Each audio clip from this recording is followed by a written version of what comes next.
नमस्कार दोस्तों, आप सभी का फिर से एक बार स्वागत है गौतम बुद्ध की प्रेरणादायक कहानी में। दोस्तों, व्यक्ति क्यों बन जाता है अच्छा या बुरा, जाने गौतम बुद्ध की इस कहानी से। दोस्तों, इससे पहले कि आप इस कहानी में खो जाएं, हमारे चैनल को सब्सक्राइब अवश्य कर लें।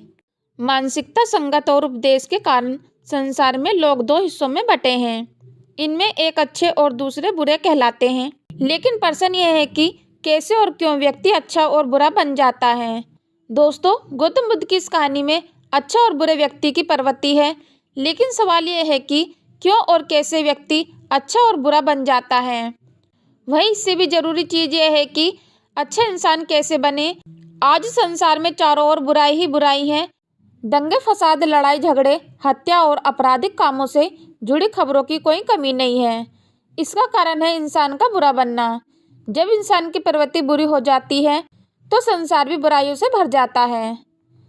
दोस्तों, एक गांव में एक शातिर चोर रहता था। पूरा गांव उस चोर के बारे में जानता था। उस शातिर चोर ने अपना संपूर्ण जीवन चोरी करने में लगा दिया। इतना ही नहीं, आसपास के गांव और नगर में भी उसकी बराबरी का कोई चोर नहीं था। चोर का एक बेटा था जिसे वह अपनी तरह ही शातिर चोर बनाना चाहता था। इसलिए वह अपने बेटे से हमेशा कहता था कि कभी किसी साधु या सन्यासी के उपदेश को मत सुनना। यदि कोई कुछ कहे भी तो अपने कान बंद कर वहां से भाग जाना। बचपन से ही उसका बेटा अपने पिता से इन्हीं बातों को सुनता आ रहा था, जिस कारण ये बातें उसके मन में बैठ गई थी। ऐसे में बड़ा होकर बेटा भी अपने पिता की तरह शातिर चोर बन गया। एक दिन उसे बड़ा लालच आया और वह राजा के महल में चोरी करने के उद्देश्य से जाने लगा। तभी रास्ते में लोगों की भीड़ नजर आई। चोर ने देखा कि लोग एक सन्यासी के चरणों में गिरकर उनका आशीर्वाद ले रहे हैं। वो सन्यासी गौतम बुद्ध थे। चोर साधु सन्यासी से दूर रहता था, क्योंकि उसे अपने पिता से यही सीख मिली थी। लेकिन भगवान बुद्ध को देखकर वह उनकी ओर आकर्षित हो गया। इसका कारण यह है कि पहली बार उसे किसी तेजस्वी व्यक्ति के दर्शन हुए थे। अचानक उसे पिता की बात याद आ जाती है कि साधु सन्यासी से दूर रहना। चोर असमंजस में रहता है कि वह सन्यासी के पास जाएगा या चोरी करने के लिए आगे बढ़ जाएगा। एकाएक उसके मन में यह प्रश्न आता है कि आखिर पिताजी क्यों साधु संतों से दूर रहने को कहते थे।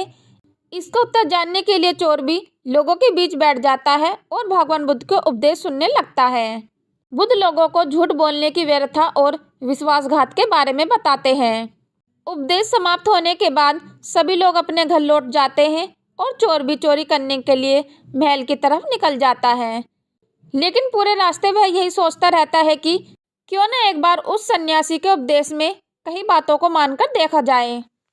इस तरह से वह चोरी करने के लिए महल की दीवार से कूदने के बजाय महल के द्वार से अंदर जाता है। उसे देखकर महल के द्वारपाल उसे रोकते हैं और भीतर जाने का कारण पूछते हैं। चोर कहता है, मैं चोर हूँ और महल में चोरी करने जा रहा हूँ।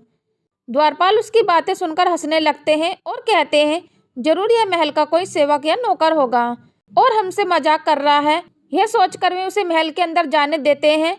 महल जाने के बाद चोर खजाना रखे तिजोरी के पास पहुंच जाता है और तिजोरी को तोड़कर धन और आभूषण को पोटली में भरकर भागने लगता है। तभी उसकी नजर महल की रसोई पर पड़ती है। रात होने के कारण सभी सो रहे होते हैं और रसोई में कोई नहीं रहता। चोर को जोर की भूख लगी थी, इसलिए वह रसोई में जाकर पेट भर खाना खा लेता है। इसके बाद चोर वहां से जाने लगता है। तभी उसे बुद्ध के उपदेश में सुनी दूसरी बात याद आती है कि जिसका नमक खाया उसके साथ कभी विश्वासघात नहीं करना चाहिए। चोर सोचता है, मैंने इस महल का नमक खाया है, ऐसे में इसका धन चोरी कर मैं इसके साथ विश्वासघात करूंगा। इसलिए चोर चुराए हुए धन को रसोई में ही छोड़कर जाने लगता है। महल के एक व्यक्ति की नजर चोर पर पड़ जाती है और वह शोर मचा देता है, जिससे महल के लोग चोर को पकड़ लेते हैं और राजा के पास ले जाते हैं। राजा चोर से पूछता है कि जब तुमने चोरी कर ली थी तो फिर इसे छोड़कर क्यों जा रहे थे।